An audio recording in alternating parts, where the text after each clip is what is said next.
Når en ny medarbejder starter og skal oprettes som bruger i Booking Studio, så gør du det ved at gå til kontrolpanelet, bruger. Du kan også søge siden med supersøgen ved at søge på bruger. Her klikkes der på den grønne knap Opret. Du bliver bedt om at bekræfte login, og det er dit eget brugerlogin, systemet spørger efter. Systemet tjekker, om du har tilladelse til at oprette brugere. Det er kun administratorer og medarbejdere med rettigheder, der kan oprette nye brugere. Når en bruger oprettes, så skal disse felter som minimum udfyldes. Jeg gennemgår alle felterne. Brugeren skal være sat til at være aktiv. Der skal vælges en målgruppe.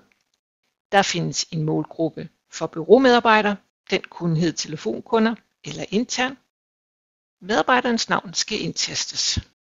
Kaldenavn kan bruges til at sætte ind som fletfelt i autosignaturen, når man sender en sms, eller som fletfelt i automatiseringer. Initialer er medarbejderens initialer.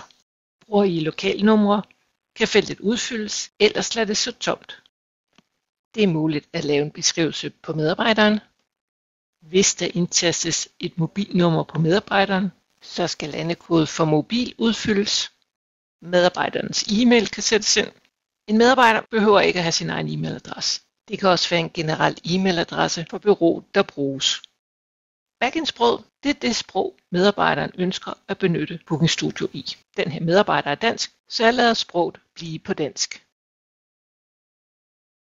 Brugergruppe er et felt, man bruger i forbindelse med appen Medarbejderstatus, hvor man kan gruppere personer. Hvis I ikke har den app, så lad feltet stå på vælg.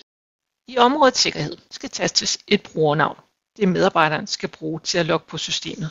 Det skal som minimum være 6 karakterer. Adgangskoden skal sættes. Klik på skift adgangskode. Der skal minimum være 8 tegn i passwordet. Hvis du gerne vil se, hvad du skriver, kan du klikke på øjet.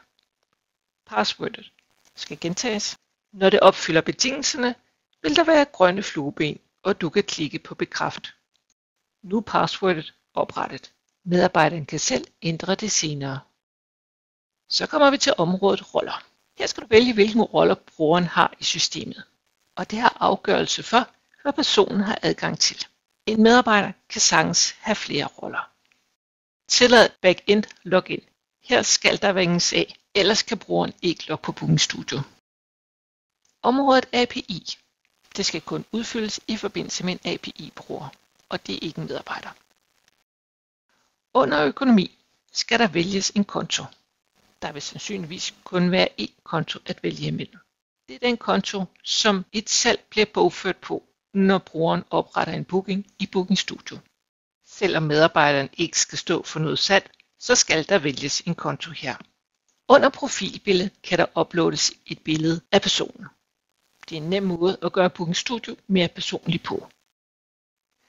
Er der ikke valgt noget billede her, så vil der blot blive vist en cirkel i en tilfældig farve med medarbejderens initialer i. Nærmeste pårørende. Her er det muligt at angive navn og et mobilnummer. Klik på gem, når alle de ønskede felter er udfyldt. Brugeren er nu oprettet. Der er 2 faner mere, du har mulighed for at bruge i forbindelse med en medarbejder. De kan først bruges, når brugeren er blevet oprettet, altså gemt én gang. Notater giver mulighed for at oprette ekstra noter på en bruger. Klik på nyt notat og skriv notatet. Nøglekort giver dig mulighed for at koble et kort til en bruger. Et kort, der kommer fra en ekstern leverandør. Det kræver en scanner, der er tilknyttet computeren. Når den er opsat, så kan du tilføje et kort ved at klikke på tilføj kort.